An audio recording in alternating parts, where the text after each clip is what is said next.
Radhe Radhe friends. तो देखिए कितनी ज्यादा बारिश हो रही है। लग रहा है ना कि जन्माष्टमी का असली त्योहार इसी साल है। इतना भयंकर बारिश हुई है। तो चलिए अब हम वीडियो स्टार्ट करते हैं। राधे राधे। तो ये जो वीडियो है ये जन्माष्टमी ही व्लॉग है, जो कि इससे पहले मैंने डाल रखा है, आपने देखा होगा। सो वो काफ़ी लंबा हो गया था, तो इस वजह से मैंने इसे next video as a next video upload किया है आपके लिए। तो चलिए, सबसे पहले तो आपने बारिश देख ली होगी, तो यमुना जी भी आ गई हैं कान्हा जी के दर्शन करने के लिए। जैसे कि कान्हा जी का जन्म जब हुआ था तो इतनी ज़्यादा बारिश हुई थी, तो बिल्कुल वैसे ही बहुत ही ज़्यादा बारिश हो रही है। इतनी बारिश हो रही है कि रुकने का नाम नहीं ले रही है। और माँ मार्केट गई थी सारा प्रसाद वगैरह लाने, जैसे कि हमने बताया मेरे घर के सामने मंदिर है, तो वहां पर भी जन्माष्टमी, तो पैसे वगैरह कलेक्ट करके वहां भी जन्माष्टमी सेलिब्रेट की जाती है। तो वहां के लिए फल वगैरह लेने गई थी, एकदम भीग कर आई हैं। तो अभी आ गई हैं, तो मैंने कहा चले ऊपर थोड़ा बहुत डेकोरेट कर देते हैं। तो चलिए अब निकालते हैं हम अपना डेकोरेशन का पिटारा। तो देखते हैं उसमें क्या क्या मिल जाता है, तो उसी हिसाब से डेकोरेट करेंगे। क्योंकि अब की बार ज़्यादा मैं डेकोरेशन का कुछ सामान ज़्यादा मतलब लाई नहीं, डेकोरेशन का कोई भी सामान नहीं लेकर आई हूँ। क्योंकि ऑलरेडी मेरे कान्हा जी बहुत ज़्यादा डेकोरेशन में रहते हैं। मतलब उनका ऑलरेडी मैंने मंदिर को खूब ज़्यादा अच्छे से सजा रखा है, तो ज़्यादा सजाने की ज़रूरत नहीं पड़ती। So let's go. और कपड़े वगैरह चेंज कर देते हैं। सिर्फ गंगा जल से नहलाएंगे कान्हा जी को अब की बार, क्योंकि बारिश हो रही है, ठंडी भी हो गई है, तो ज़्यादा देर तक उनको नहीं नहलाएंगे। तो चलते हैं। और झूला वगैरह तो आपने देख ही लिया था, ऊपर से ले आए थे, तो बस उसी झूले में बैठाएंगे और कपड़े वगैरह चेंज कर देते हैं। तो चलिए। अच्छा, यहाँ पर ये ऑलरेडी मतलब ये सारा डेकोरेट है। और ये जो पुराने माले होते हैं ना भगवान के ऊपर चढ़े हुए होते हैं, सो इनको मैं रख लेती हूँ और ऐसे करके तैयार कर लेती हूँ, तो ये बहुत सुंदर लगता है। तो ये पुराने माले हैं जो कि एज अ डेकोरेशन यूज़ में आ जाते हैं। तो यहाँ पर मेरे हनुमान जी हैं, एंड यहाँ पर हमने ये पूरा सेटअप तैयार किया है। सो अब इसको हम अच्छे से प्रिपेयर कर लेंगे और कान्हा जी को इसी झूले में हम बैठाने वाले हैं। और लाइटिंग वगैरह लगा लेते हैं, सब कुछ तैयार कर लेते हैं। तो यहाँ पर मैंने बुद्धा जी को भी रख दिया है। और ये मेरे घर कबूतर आते हैं, तो ये उन्हीं के पंख हैं, तो मैं उन्हें कलेक्ट कर लेती हूँ, मुझे बहुत प्यारे लगते हैं। तो ये वो है। और यहाँ पर थोड़ा बहुत देखते हैं क्या क्या हो सकता है। सो ये पूरा सेटअप रहेगा। अभी कान्हा जी को तैयार करने जा रहे हैं। सो चलिए। तो राधे राधे दोस्तों। और यहाँ पर ना हमने कान्हा जी के कपड़े बदलने शुरू कर दिए हैं। तो ये कपड़े मैंने एक दिन पहले ही पहनाए थे, मतलब 18 को भी कोई लोग बोल रहे थे जन्माष्टमी, कोई लोग 19 को बोल रहे थे। तो मैंने 18 को कान्हा जी के कपड़े नए मतलब फ्रेश कपड़े पहनाए थे, नए कपड़े तो नहीं पहनाए थे।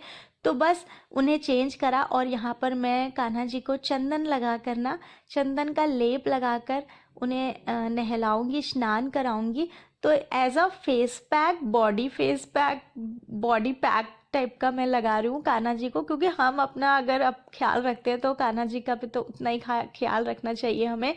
तो हम यहाँ पर बहुत लंबा प्रोसेस नहीं कर रहे हैं कि हम शहद से, दूध, दही और ये सब से नहीं नहला रहे हैं। क्योंकि ठंडी भी थी, तो हमने सिर्फ कान्हा जी को चंदन और गंगा जल से सादा स्नान कराया है। तो यहाँ पर हम कान्हा जी को अच्छे से मल मल के, उनको चंदन का लेप लगा के अच्छे से नहला रहे हैं। और यहाँ पर हम पीतल की जो है थाली लिए हैं, उसी में ही कान्हा जी को स्नान करा रहे हैं। तो काफ़ी ज़्यादा खुश थे वो स्नान करके।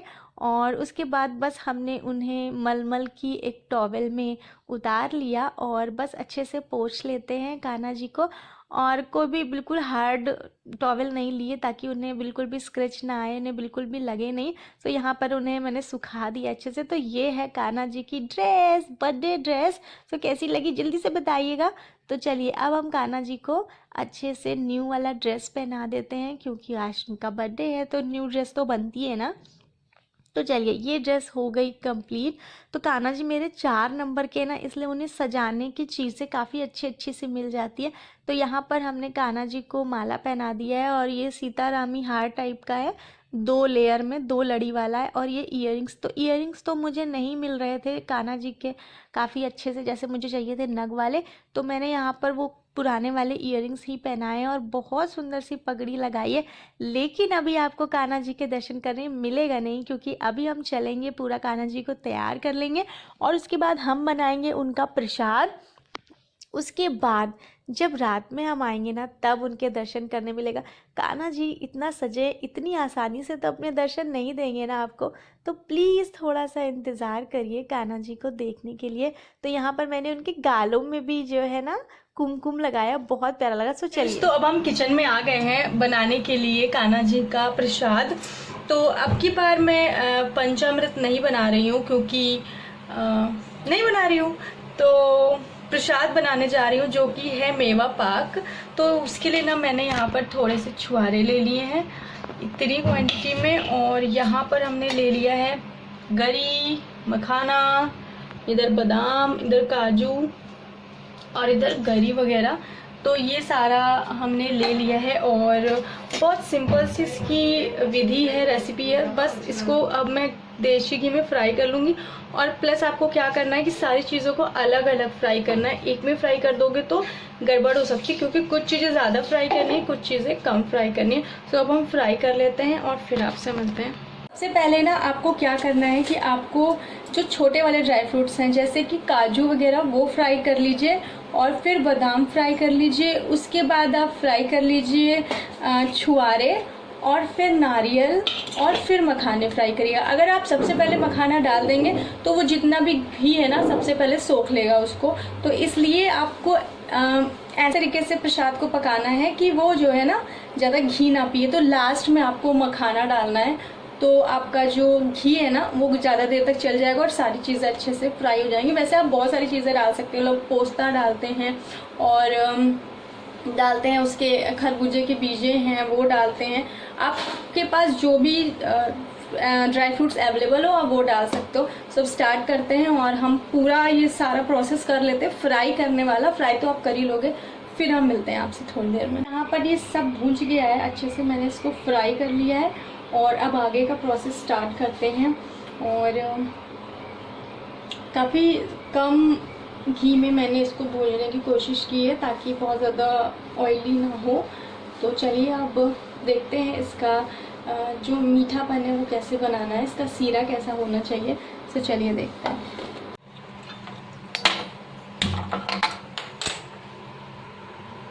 सो यहाँ हमने फ्लेम ऑन कर लिए, थोड़ा सा गर्म हो जाएगा और फिर उसके बाद हम इसमें 1 कप पानी डालेंगे। सो यहाँ हम 1 कप से थोड़ा कम पानी है उतना डाल देंगे। कढ़ाई ऑलरेडी गर्म थी तो हम थोड़ी सी चीनी डाल देंगे। तो चीनी आपको जितना भी मीठा खाना है उसके हिसाब से आप डाल सकते हो। सो मैं यहाँ पर आधी कटोरी ले रही हूँ, इतनी मुझे ज़रूरत होगी तो डालूँगी, नहीं तो मैं नहीं डालूँगी। अभी चेक कर लेते हैं कि ये कैसा है। तो इसमें ना कोई 1 तार या 2 तार की चाशनी नहीं बनती, सिंपल चाशनी बनती है, हल्की सी बस ट्रांसपेरेंट हो जाए बस आप उसमें मेवा डाल सकते हो। सो मैं अभी आपको आगे दिखाती हूँ कैसे। देख सकते हो चाशनी में से चीनी एकदम गायब हो गई है और ये काफ़ी फेना जैसा दे रहा है, और ऐसे हल्का सा आप टच करोगे तो ये थोड़ा चिपचिपा सा हो गया है। तो इसका मतलब है कि चाशनी ऑलमोस्ट रेडी हो गई है। तो बस अब हम इसमें ड्राई फ्रूट्स मिक्स कर देंगे। सो फेना ऊपर तक बन गया है और अब हम इसमें ना ड्राई फ्रूट्स को अच्छे से डाल देंगे एंड ऐसे जल्दी जल्दी से आपको चलाना होगा।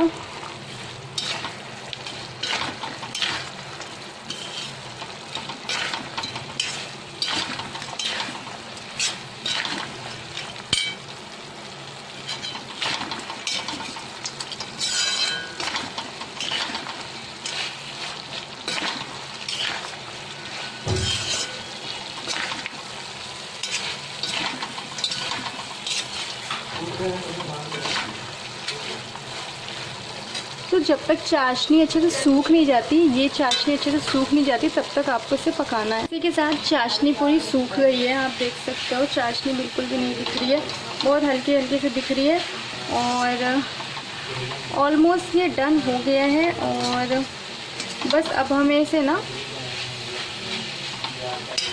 इसे हमें अब 4-5 सेकेंड और पकाना है और फिर हमें इसे ठंडा होने के लिए छोड़ देना। जब हम इसे ठंडा होने के लिए छोड़ देंगे ना तो ये वाइट कलर का थोड़ा सा हो जाएगा, इसका जो चीनी है ना वो वाइट हो जाएगी। इसका मतलब है कि आपका जो प्रसाद है वो कंप्लीट हो गया।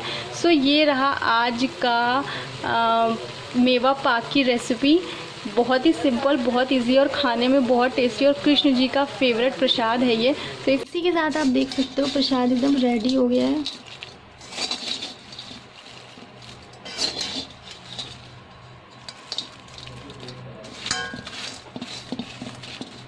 तो चलिए अब हम प्रसाद बन गया है और कचौड़ी वगैरह निकाल लेते हैं क्योंकि हस्बैंड ने बोला है उन्हें कचौड़ी खानी है। तो प्रसाद बना दिया है, कचौड़ी बना लेंगे। अब हम सीधे आपको मिलेंगे कान्हा जी के दर्शन के साथ। इसी के साथ लाइट आ गई है और 5 बजे से गई हुई थी, अभी 10:30 बज रहे हैं। तो एसी वेसी ऑन कर दो। तो उसी के साथ जल्दी से हम मंदिर आ गए हैं और मतलब अपने मंदिर जैसे मैंने डेकोरेट किया है। और मैंने कहा जल्दी से आपके साथ अपना मंदिर भी शेयर कर देते हैं क्योंकि रात को 12 बजे के करीब पूजा होगी। तो मैं नहीं चाहती कि वीडियो शूट मैं करूँ उस समय, विघ्न बाधा मुझे पसंद नहीं है पूजा करने के समय। तो बहुत देर मतलब पूरा दिन का पोपट हो गया है। घर के सामने मंदिर है जहाँ पर जन्माष्टमी सजी है, वहाँ भी लोग अंधेरे में ही ढोलक वगैरह बजा रहे हैं। ये बड़ा बेकार सीन हो जाता है कि आप कोई डेकोरेशन चल रहा है, कहीं जन्माष्टमी है, कहीं नवरात्रि और लाइट चली जाए। तो ज़्यादा बारिश की वजह से ऐसा हो गया। तो चलिए हम आपका इंतज़ार ख़त्म करते हैं और दिखाते हैं आपको आज की अपनी जन्माष्टमी की झांकी कि मैंने अपनी जन्माष्टमी को कैसे सजाया है, मैंने अपनी जन्माष्टमी कैसे बनाई। वैसे मैंने सोचा था साड़ी वाड़ी पहनेंगे, खूब अच्छे से तैयार होंगे, लेकिन लाइट जो नहीं रही ना उसकी वजह से बिल्कुल हाल ख़राब है, एकदम पोपट हो गया। हम क्या बताऊँ। फिलहाल चलिए चलते हैं हम जन्माष्टमी का डेकोरेशन वगैरह आपके साथ शेयर करते हैं, कान्हा जी को शेयर करते हैं। कमेंट सेक्शन में ज़रूर कमेंट कीजिएगा कि कैसे लग रहे हैं, डेकोरेशन कैसा लग रहा है। So let's go.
दोस्तों ये जो पूजा है ना रात को 12 बजे की, तो मैंने थोड़ी सी क्लिप आपके लिए बना ली है और फिर यहाँ पर अटैच कर दिया था। सो चलिए अब हम आगे बढ़ते हैं। सो इसी के साथ फिर से लाइट चली गई है और आज का जो पूरा दिन है, आज का जो पूरा त्यौहार है ना, एकदम रात का त्यौहार होता है, पूरा अंधेरे में जा रहा है। सो प्रसाद वगैरह मैंने यहाँ पे रख लिया है और सारी तैयारी कर ली है, बस रात को उठेंगे और पूजा करेंगे। तो दोस्तों ये रहा हमारा पूजा करने के बाद का खाना, जो कि कचौड़ी है और टमाटर की चटनी। सो बस आज के लिए बस इतना ही, मिलते हैं नेक्स्ट व्लॉग में। तब तक के लिए अपना ख्याल रखिए, अपनों का ख्याल रखिए। Bye bye, take care, please subscribe.